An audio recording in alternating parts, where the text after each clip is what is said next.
मंच पर उपस्थित इस कार्यक्रम की अध्यक्षता कर रहे आदरणीय उदय प्रताप सिंह जी, मंच पर उपस्थित प्रोफेसर रूपरेखा वर्मा जी, प्रोफेसर रमेश दीक्षित जी, वीरेंद्र यादव जी, प्रोफेसर रीता चौधरी जी, डॉक्टर मेहदूसा जी, दीपक कबीर जी, सरप्रिया सांगवान जी, और जिनके बुलाने पर हम सब लोग यहाँ पर मौजूद हैं, डॉक्टर लक्ष्मण यादव जी, और इस कार्यक्रम में उपस्थित सभी हमारे बुद्धिजीवी समाजवादी साथियों, मैं सबसे पहले डॉक्टर लक्ष्मण यादव जी को बहुत बहुत बधाई देना चाहता हूँ। एक उन्होंने जो अपनी प्रोफेसर की डायरी लिखी है किताब, ये केवल किताब नहीं है, एक उन्होंने उत्पीड़न का इतिहास लिखा है और कोई अपनी व्यक्तिगत डायरी मजबूर होकर ही सार्वजनिक कर सकता है। जहां प्रोफेसर की डायरी में शिक्षा व्यवस्था का काला चिट्ठा उन्होंने खोला है, वहीं कम से कम सरकार को श्वेत पत्र जारी करना चाहिए। और मैं इस बात को मानता हूं कि ये किताब केवल हम लोगों ने नहीं खरीदी है, ये किताब जो प्रभुत्ववादी हैं उन्होंने भी छिप करके खरीद करके पढ़ी होगी और वो सोच रहे होंगे कि उनकी कितनी पोल खोली गई है। मैं इनको इस ऐसी किताब के लिखने पर बहुत बधाई देना चाहता हूं। मेरे से पहले सभी वक्ताओं ने अपनी बात रखी है और बहुत जानकारी के साथ साथ एक लंबी लड़ाई के तरफ इशारा किया है। ये जो आज डॉक्टर लक्ष्मण जी ने अपनी डायरी में लिखा है, मैं तो ये समझता हूं कि जितने भी पीडीए परिवार के लोग हैं अपने जीवन में कितनी भी ऊंचाई पर पहुंच जाएं, कभी न कभी इस तरह का व्यवहार स्वीकार करते हैं, अपमान उनको फेस करना पड़ता है। हालांकि न केवल हिंदी में, अन्य भाषाओं में भी और आज के बाद अंग्रेजी में भी पढ़ने को मिले। और ये जो हमारे तमाम साथी हैं, मुझे पूरा भरोसा है कि न केवल ये पढ़ेंगे बल्कि डॉक्टर लक्ष्मण जो लड़ाई लड़ रहे हैं उनका उसमें साथ भी देंगे। और जैसा कि अभी प्रोफेसर रूपरेखा वर्मा जी ने इशारा किया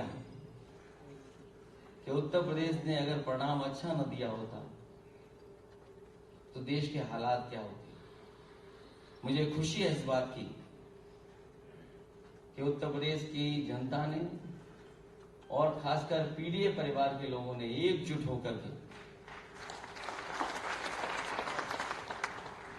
एक ऐसी लड़ाई लड़ी है। आने वाले समय में अगर हम लोग जिम्मेदारी से काम कर ले जाएंगे तो अभी तो थोड़ा करीब पहुंचे हैं, जब सरकार में रहेंगे तो बहुत से परिवर्तन लाने का भी काम करेंगे।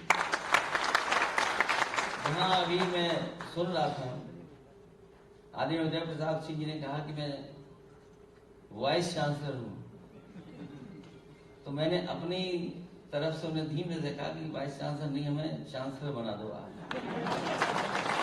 मैं आपको भरोसा दिलाता हूं कि न केवल वाइस चांसलर और चांसलर जो अपॉइंट होते हैं, जिन संस्थाओं में जो लोग बैठे हैं वो एक विचारधारा के लोग बैठे हैं, जो अपॉइंट करने वाले वो एक विचारधारा एक रंग के लोग हैं, और जब वो जब संस्था में पहुंच जाते हैं जिसको अपॉइंट करते हैं वो भी अपने ही हिसाब से अपने से मिलते जुलते को अपॉइंट करते हैं।